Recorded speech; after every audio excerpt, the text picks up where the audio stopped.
गरुड़ पुराण अध्याय 29। यमलोक की अंतिम परीक्षा, आत्मा का अंतिम निर्णय। मृत्यु एक अंत नहीं, वह एक दरवाजा है जिसे पार करने के बाद आत्मा अपने असली फैसले का सामना करती है। आत्मा जब सभी नरक यातनाओं से गुजर चुकी होती है तो वह एक ऐसे स्थान पर पहुंचती है जिसे कहा जाता है महायम सभा। यहां उसके समस्त कर्मों की अंतिम परीक्षा होती है। सामने बैठा है यमराज, न्याय का देवता, और बगल में है चित्रगुप्त, कर्मों का लेखा रखने वाला दिव्य साक्षी। यह वह स्थान है जहां कोई छल नहीं चलता, जहां आत्मा की हर एक इच्छा, हर पाप और हर पुण्य एक दिव्य लेखा में दर्ज होता है।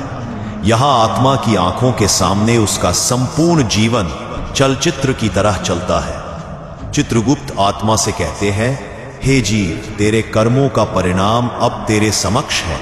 देख, तूने कहा धर्म किया, कहा अधर्म, और अब तुझे निर्णय सुनाया जाएगा। आत्मा अपने कर्मों को जैसा का तैसा देखती है। कोई बहाना नहीं, कोई संशोधन नहीं। वह समझती है जो किया वही पाया जाएगा।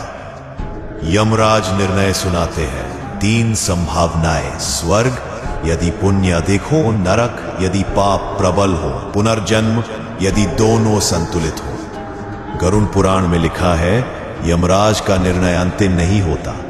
वह केवल उस दिशा को दिखाता है जहां आत्मा ने स्वयं को पहुंचा दिया है, क्योंकि आत्मा स्वयं ही न्याय करती है अपने अनुभवों से। हे आत्मा, तुझे जो मिला वो तेरे ही कर्मों का परिणाम है। अब तू चाहे तो पुनर्जन्म ले, या यदि शुद्ध हो चुकी हो, मोक्ष की ओर जा सकती है। यह वह क्षण है जहां आत्मा स्वयं निर्णय करती है क्या उसे फिर से जन्म लेकर सीखना है, या वह पूर्ण हो चुकी है, मुक्त होने के योग्य।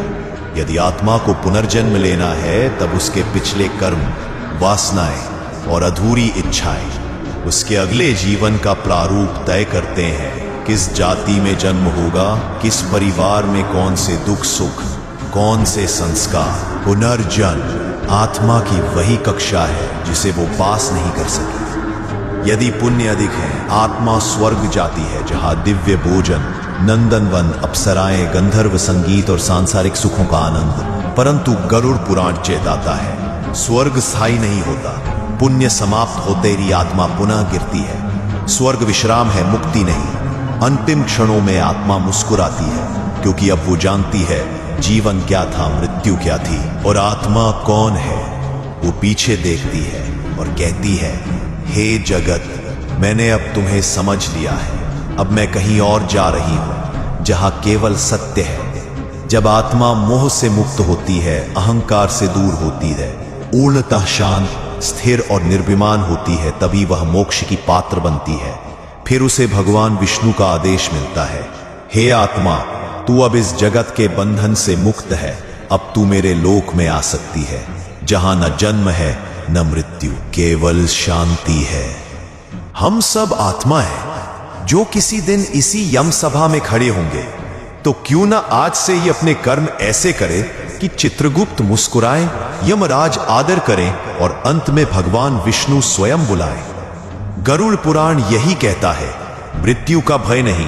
यदि जीवन धर्ममय हो,